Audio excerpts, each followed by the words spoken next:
Has anyone got any questions about the ideas section or how T put that together whilst he gets the next bit up for us up?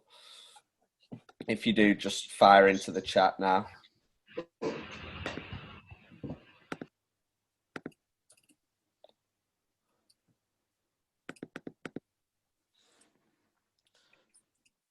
So T, typically when you're working, if you got the ideas section down, finished the arrangement off and done a couple of little bits like on the buses just to get that initial balance, how long would you leave between doing that and then going into like the next stage of the mixing process?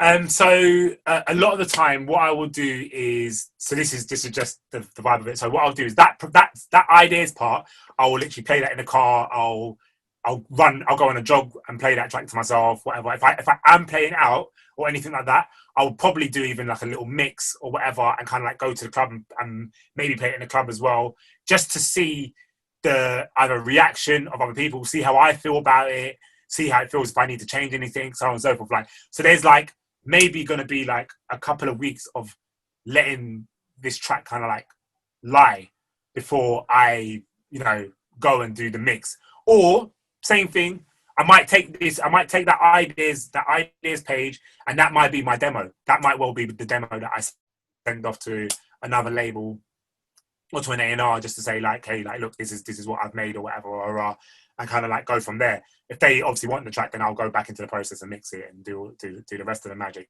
to it.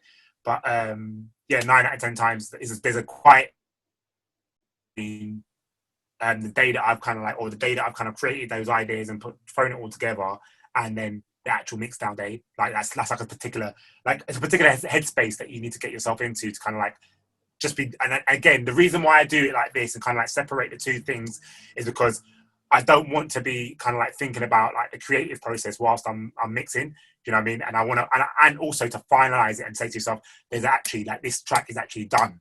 Now we're moving on to the next stage of actually creating, of actually mixing down the track and make it. So you're adding the sparkle rather than actually like creating the track. And I feel like this really defines that space. Just draws a line in the sand and kind of defines it. You step on from there. Yeah, and we had a question from Abs. How do you piece together the track normally? Do you do it chronologically or have ideas for parts differently that you piece together at a later time? So it really depends on the day, but that I obviously with myself, I've been making music for like, well, nearly like 20 years, 20 odd years now, or whatever. Like, so over those period of times, there's always ideas. So I'm always going back and kind of like listening to ideas, listening to my own demos, and kind of like resampling myself as well at times. And that's just a general thing that I do to kind of keep myself creative and rolling. But then also in between those times, I also think about what's going on currently and understand that I'm kind of like, I do have to make new music to kind of keep up with the times as well and kind of keep with the sound that's going on. So I kind of do a bit of both. If that answers the question, I kind of do a bit of both. At times I'm kind of going backwards and listening back through my own demos and taking samples and drums and synth melodies and basses from my own sounds from my own demos. And then, but in between those times, I'm getting creative as well. And also a big one that I do as well, if I'm ever feeling not creative and like things aren't going my way, I always go back to my demos because those are the things that are gonna give me that creative spot to kind of go forward. So it's a bit of both, depending on where my creativity is sitting. If I'm feeling super creative, I'll create on the time and just crack on and go forward. If I'm feeling, not creative, as it happens to all of us, and we have sometimes have a little bit of a creative block, I will go back to my demos and go through them and kind of like take samples from those or sample from other places and kind of like use those as little jump offs so I can actually start creating again. That's a nice way to stay like inspired if you are hitting one of them creative blocks. Completely. That's exactly it. 1 second. Right. So, all right. So to share with you guys, the now mixing stage. So first things first, I always bounce every channel down to audio. So now I actually can't go in and, move a note or change a note here and there. Again, making sure dead certain that I can actually just step on to only focusing on the mix of the track. Obviously, again, always looks nice and color coded. A bit more tidy to what we were seeing before. Just the tracks and channels that I need on the page as well while I'm at it. If you guys can see this in here as well. Can you guys see my mixer? No, not at the moment. Okay, no worries. Let me just stop this share.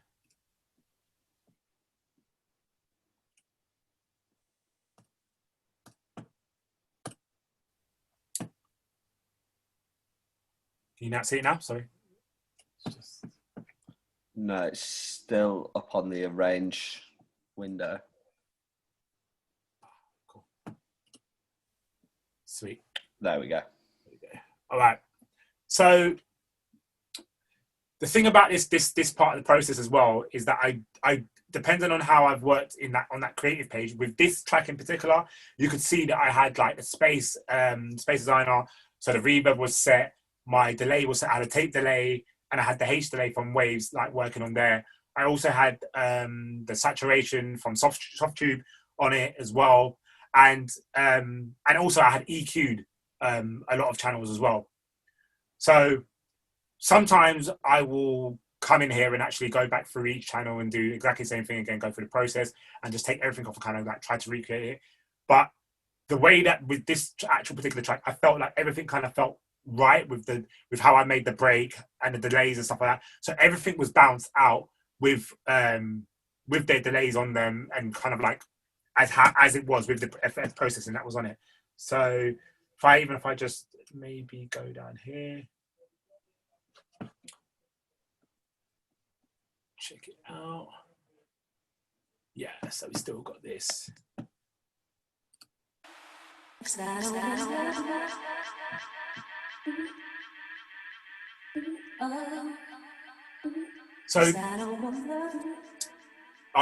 a part that I didn't actually touch on, even on the creative page, was that there was automation. Sorry if I didn't get into that. So I had automation that was on those channels as well. And a lot of time I was probably using the bus to kind of like run certain sounds like the vocal, maybe a little bit of snippet of the vocal, a little snippet of the drums through the tape delay, just to again add more texture, a bit more movement to the track itself. So all of those little bits of automation, I have taken the audio, bounced them out to audio, and actually bounced them out to audio with the audio, the automation on the channels as well. So with that, it gives it that same thing, but there are some additional pieces of automation on this mix page as well. So I've done that on the vocals, and I've got some additional. Have I got anything here? No, nothing actually in that channel, but definitely in this channel there's a send, which is to send three,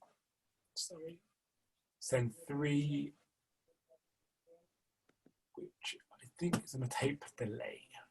Okay, so I wanted to just go back. So through, as you can see, through these channels, I haven't got a hell of a lot of necessarily processing going, but I've grouped each sound up. The only one that's on its own out here is the kick in the red, just out here, and I've grouped up the rest to kind of roll along.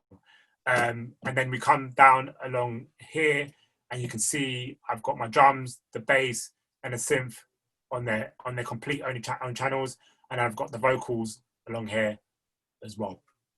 So at times I'm figuring out which way round I want to do things. So this is not necessarily the ordinary way that I do things. I usually tend to kind of like actually stem everything up, but I haven't actually done this here. And clearly there's going to be a reason why. It's probably going to be down to the bass and me wanting to keep things outside of that and kind of like getting the drums and the bass to kind of work together. Trying to look over here. So again, with the bass, we've got audio 8 going in. All right, so again, with my bass, I've now come along here and actually sidechained the bass to the kick drum as well. So again, club music, I want to make sure that my kick drum is cutting through. So doing so, let me get the bass up. Let's see if we can get the kick and the bass rolling. All right.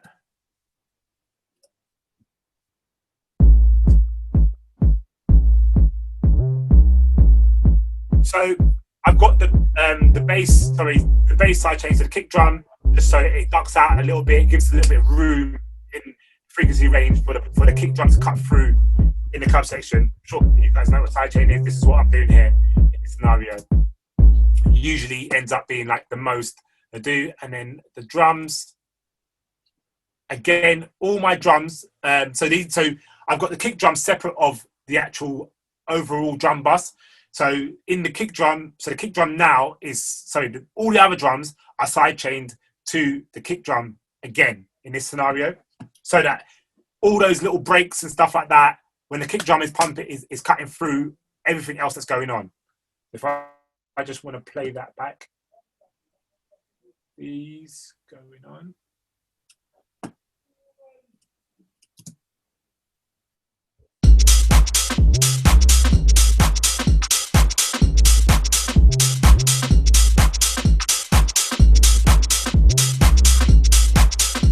I don't know if you guys can hear it through the monitors, obviously, but here I can hear the difference between my Ideas project and now that I've actually taken some time to kind of like put a bit of compression, a little bit extra saturation. What else have I got on these drums here? I've got the SSL compressor as well going on these. Over here on the bass, I've now got the Pultec running along, Pultec EQ as well, and also along here, I've got the Logic, the R bass as well, working the actual bass sound as well. So I hope you guys can hear that in terms of like a stripped back track, I'm still trying to make sure that I've got enough space for each thing to roll through, but then also maximizing each sound itself. So the bass itself, I'm maximizing out like with this EQ, with the Pultec EQ, and also the R bass over here. And then with the drum sounds, so these are all kind of like the loops, the breaks, the high end sounds. Like I'm actually trying to still make sure that I'm maximizing those in those frequency ranges, but also giving all the space for the kick drum with the side chain. So everything is side chained to my kick at this point. Same thing, EQing wise, I've pretty much done a lot of the EQing prior to jumping into this mixing phase. I've got my vocal channel here,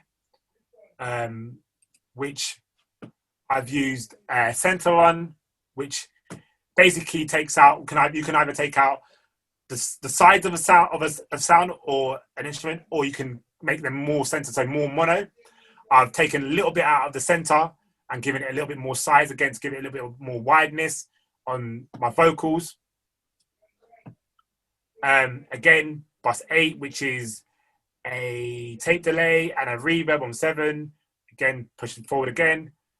And I've used the match EQ, which we get up here, and process the vocal to how I want it as well. Again, this is just me doing things by ear, a low cut, high pass, and just kind of like getting it right in the right sweet spot for my track, how I want it.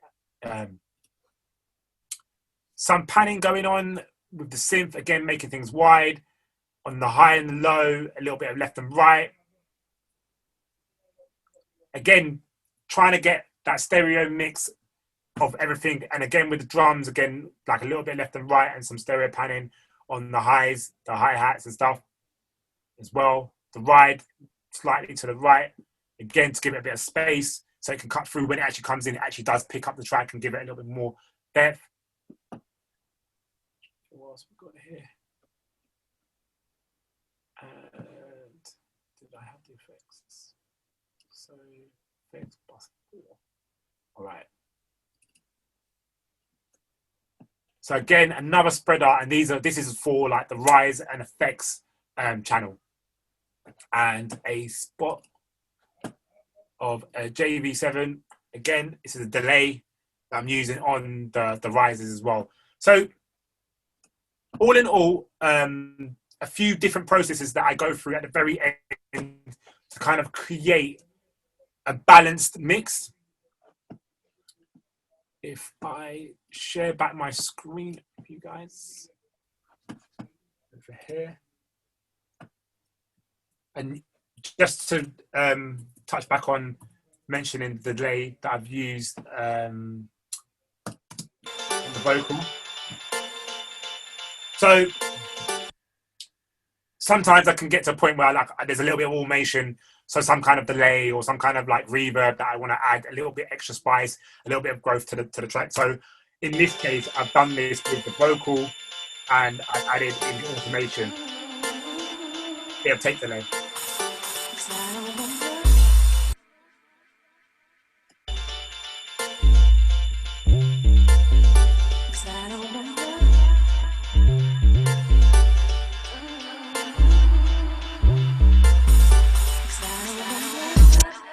And I'm pretty certain I would have used Latch to record this in, like just by turning a knob and kind of creating kind of like live fill for the tape delay effect. As this stands, I guess it kind of like gives you guys a little bit of a rounded like base of that moment between kind of going through from your Logic project, you know what I mean, where you're creating ideas, to a project where it is only just about mixing down the track per se, and that's it. So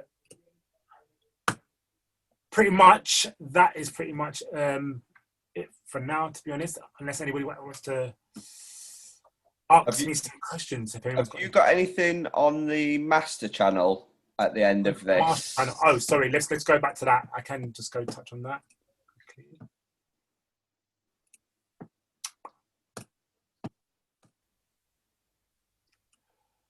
So on the master channel, I've got the PAS analyzer. Again, checking the stereo image of my track. This is just for me, to be honest. I wouldn't have this on. I would take all of this stuff off when sending it to mastering. But just for myself, I add a little spreader as well, again to make the stereo image wide, and a little bit of L2 compression to kind of like give it that touch of pump, and then I'll play.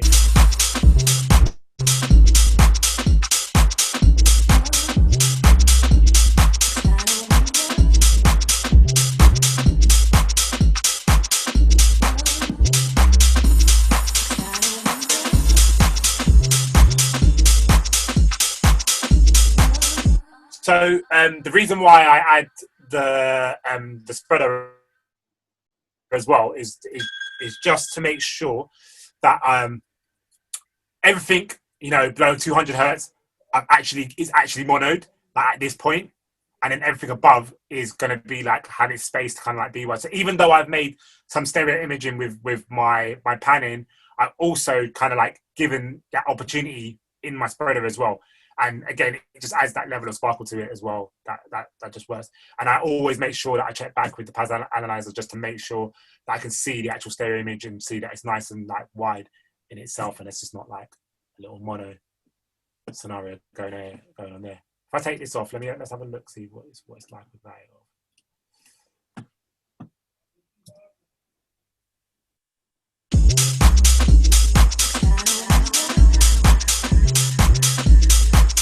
There's my stereo image reflected there. Round that on.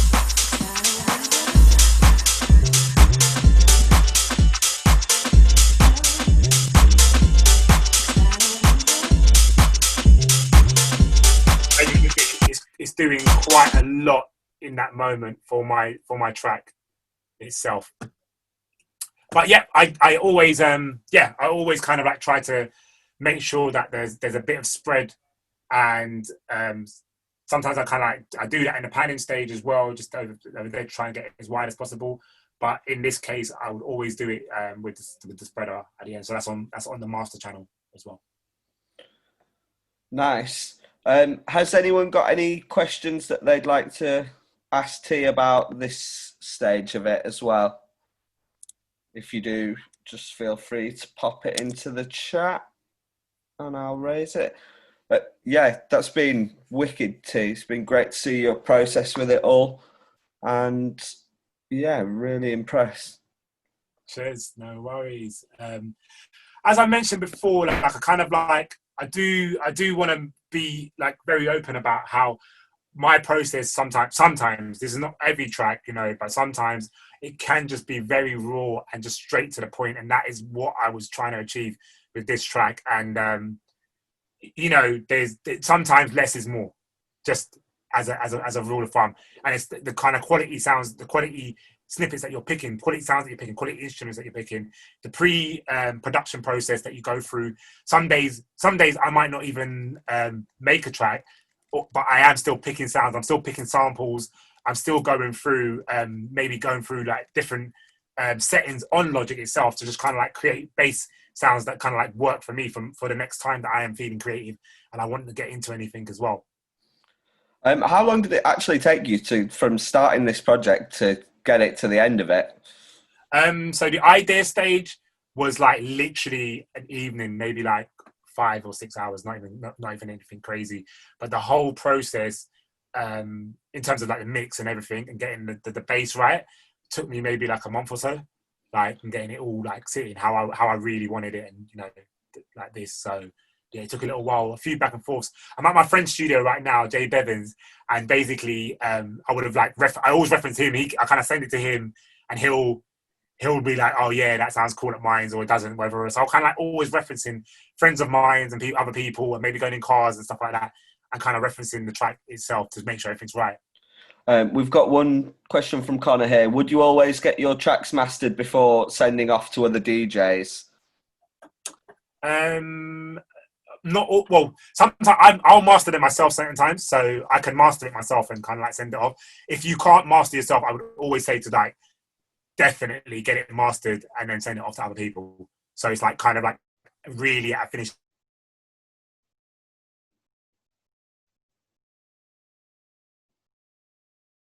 Oh, I think you've frozen, T.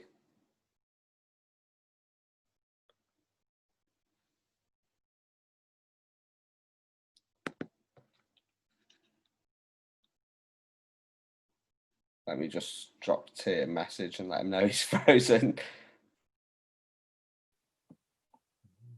Yeah. Right, we're back. All right. Yeah, I would.